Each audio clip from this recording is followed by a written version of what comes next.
Bismillahirrahmanirrahim. Assalamualaikum warahmatullahi wabarakatuh. Mahasiswaku, mahasiswa KPI dan Ikom jurusan Fakultas Agama Islam Universitas Muhammadiyah Yogyakarta yang saya cintai. Alhamdulillah pada kesempatan ini kita masih bisa bertemu walaupun melalui rekaman karena memang kondisi saat ini yang sedang terjadi pandemi COVID-19. Insya Allah meskipun hanya melalui rekaman, saya bisa menularkan ilmu yang kepada kalian sehingga nanti bisa berguna bagi kalian semua. Kali ini kita akan melanjutkan mata kuliah jurnalistik, mengambil tema tentang editing, sebab editing itu sangat perlu bagi kesempurnaan tulisan. Ya, tidak ada tulisan yang sempurna tanpa ada editing. Dari tugas-tugas kalian yang sudah kalian kerjakan itu masih banyak hal, masih banyak kalimat, masih banyak kata yang harus diedit sehingga bisa menjadi tulisan yang lebih baik. Itu hal yang wajar bahwa menulis itu memang perlu editing, gitu ya, apalagi bagi pemula. Karena itu jangan merasa minder ketika tulisan kalian itu diedit. Ya, itu adalah wajar. Dalam editing kali ini, saya akan menggunakan salah satu hasil tulisan kawan kalian, ya, salah satu hasil tulisan kalian yang sudah kalian kumpulkan. Ini salah satu karya dari teman kalian yang akan saya jadikan contoh untuk mengedit. Ya, nanti setelah edit, terus kemudian saya juga akan membahas ini bagaimana langkah-langkah untuk mengedit, itu yang akan kita bahas. Kemudian yang terakhir adalah hasil dari editing, ya, dari hasil dari editan. Nah, kita kembali pada ini hasil tulisan kalian bahwa ada beberapa hal yang perlu diedit dalam tulisan ini, yaitu mungkin kita amati dulu judul, ya. Mungkin kita ini bahasan ini akan kita masukkan ke bagaimana langkah-langkah untuk mengedit, gitu ya. Nah, langkah-langkahnya adalah memeriksa judul, ya, memeriksa judul, kemudian memeriksa lead, ya, memeriksa lead, kemudian selanjutnya memeriksa batang tubuh, gitu ya. Kita jelas ya dari sini, memeriksa judul, memeriksa lead, dan memeriksa batang tubuh. Gitu ya. Nah, judul yang teman kalian bikin tadi adalah ini, perenovasian Masjid Al-Huda. Nah, kalau melihat atau kalau kita cermati judul ini, itu belum ada subjeknya, ya. Ini judul ini belum ada subjeknya. Judul ini baru menjelaskan tentang apa yang dilakukan oleh subjek, yaitu renovasi Masjid Al-Huda. Renovasi adalah di sini sebagai predikat dan Masjid Al-Huda sebagai objeknya. Ya, karena itu judul itu masih perlu ditambah dengan subjek, yaitu kalau saya mengusulkan adalah masyarakat Gamping Kidul.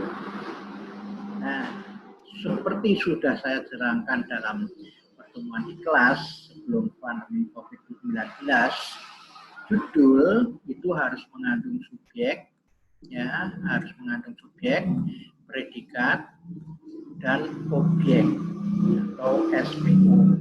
Ya. Kemudian judul itu jumlah katanya maksimal 6 kata, ya, maksimal 6 kata. Ini saya yang menganjurkan maksimal 6 kata. Ini adalah dasar, ya, dasar.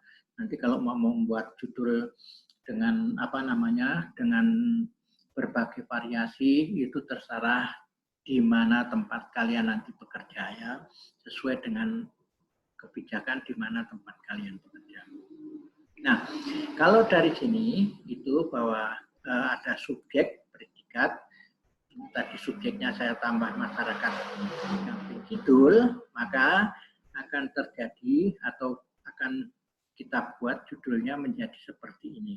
Ya, Masyarakat Gamping Kidul renovasi Masjid Al-Huda. Ya, oke. Jadi ini adalah judul yang saya buat. Ya, oke.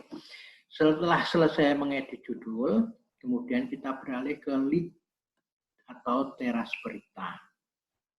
Masih ingat kalian, ya, teras berita? Ya, teras berita itu bisa terdiri dari 1 atau 2 paragraf.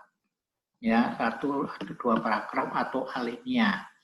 Ya, paragraf ke-1 itu harus mengandung 4G, yaitu who, what, where, dan when.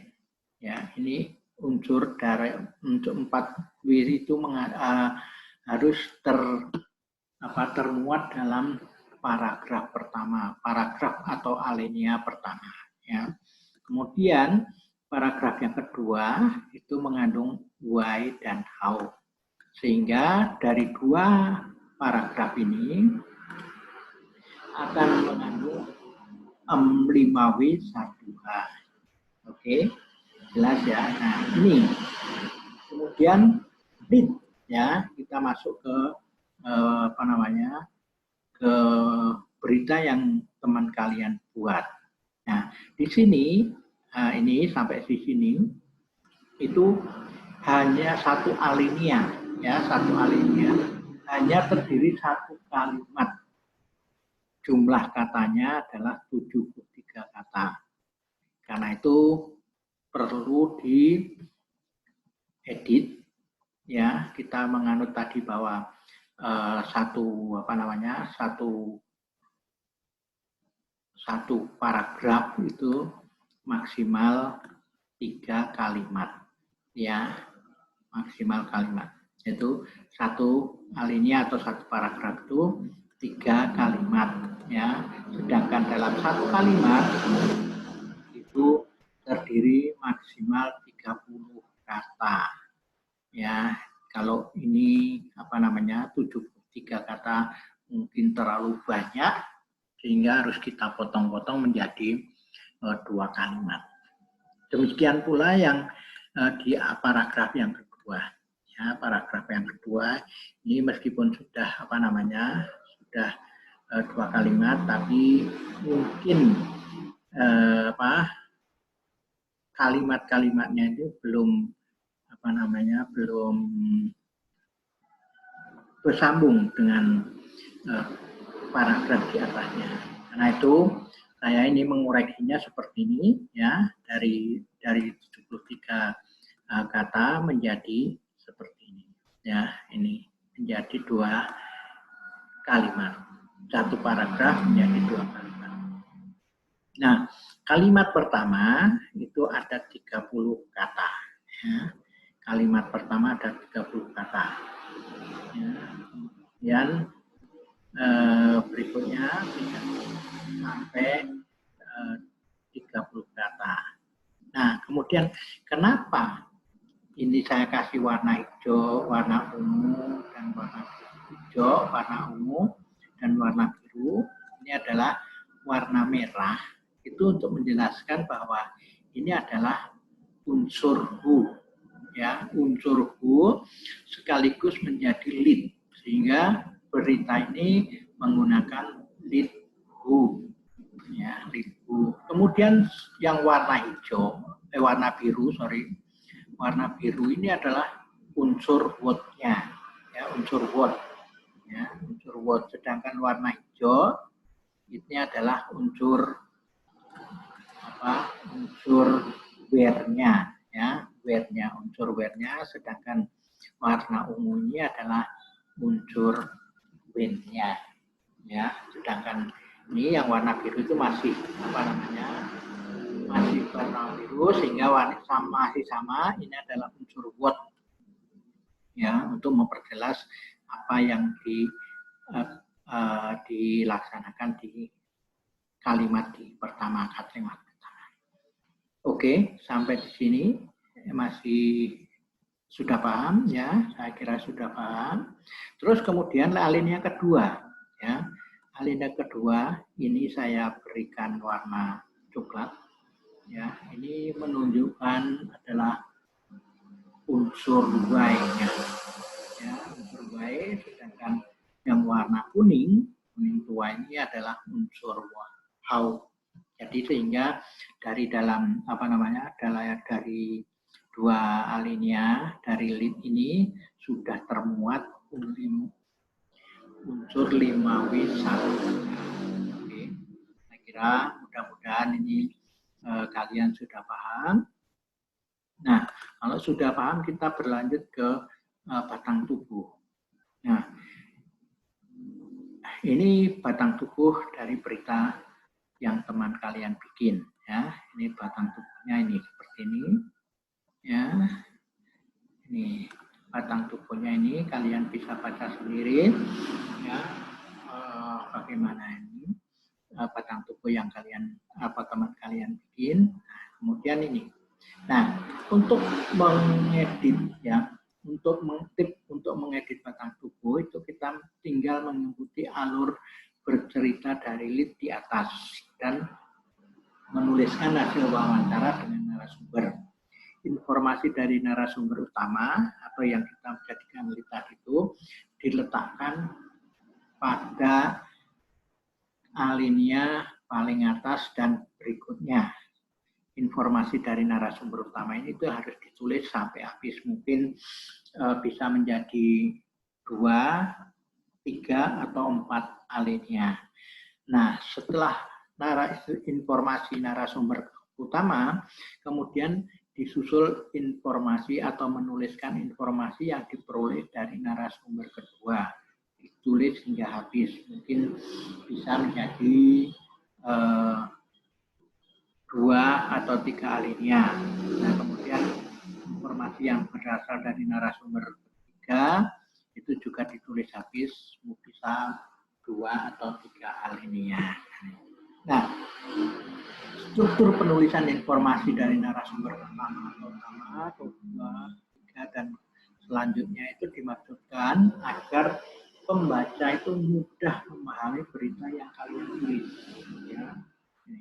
Kalau panjang tulisan itu hanya 30 kata, tentu pembaca tidak terlalu atau tidak terengah-engah ketika selesai membaca kalimat. Dan dia paham apa yang kalian tuliskan. Gitu ya. Nah, ini berikut hasil editing dari tulisan teman kalian, yaitu adalah ini dari narasumber pertama, ya, narasumber pertama. Ini kemudian saya tuliskan di sini. Ini narasi ada unsur waktu. Kemudian ini, ya, terus masih tadi itu alinea pertama, kedua, ketiga, terus ini keempat, ya, keempat, kelima, ya, bisa jadi alinea kelima, ya, kelima. Nah, ini jadi narasumber pertama itu bisa menjadi 5 alinea. Informasi ke narasumber pertama sudah selesai. Selanjutnya kita menuliskan informasi yang diperoleh dari narasumber kedua. Karena dari berita ini hanya 2 narasumber, maka disisipkan kata penghubung, ya, kata penghubung supaya ada peralihan antara narasumber pertama dan kedua. Ini ada kata penghubung, ada peraliannya gitu. Nah ini yang ditulis, ini tulisan dari temanmu ya, yang saat itu ini begini. Nah, sampai sini itu nanti kalian baca sendiri. Nah ini adalah berikutnya adalah koreksinya. Jadi ini ada kata sementara. Sementara disisipkan supaya pembaca itu tidak langsung kaget ya, terlalu tiba-tiba kemudian kok gimana, tapi ada kata penghubung ini supaya memperhalus peralihan dari narasumber pertama menjadi narasumber kedua. Nah ini sementara ini kalian bisa baca sendiri nanti ini, nah ya ini sudah cukup jadi batang tubuh antara narasumber pertama, narasumber kedua. Nah, satu catatan lagi bahwa harus diingat ya, satu alinea maksimal terdiri dari 3 kalimat. Nah, kemudian satu kalimat itu maksimal terdiri dari 30 kata. Dan ingat bahwa penggunaan tata bahasa Indonesia yang baku. Jadi nanti dalam mengedit ini juga harus kalian perhatikan apakah tulisan-tulisan atau kata-kata ini sudah sesuai dengan tata bahasa Indonesia yang baku. Nah, kemudian bagaimana hasilnya dari editing? Makanya begini hasilnya adalah masyarakat ini. Ya, ini judulnya, kemudian ini lead-nya. Nah, masih saya kasih warna. Ini lead-nya juga. Ya, lead-nya. Kemudian ini saya masih kasih warna supaya kalian bisa memahami bagaimana menempatkan unsur-unsur berita itu dalam sebuah berita ini ya. Terus kemudian jangan lupa ini nama kalian ya, nama kalian yang kemudian dari kalian kalau wawancara dengan narasumber bisa menggunakan ini wartawan ICC jurnalistik,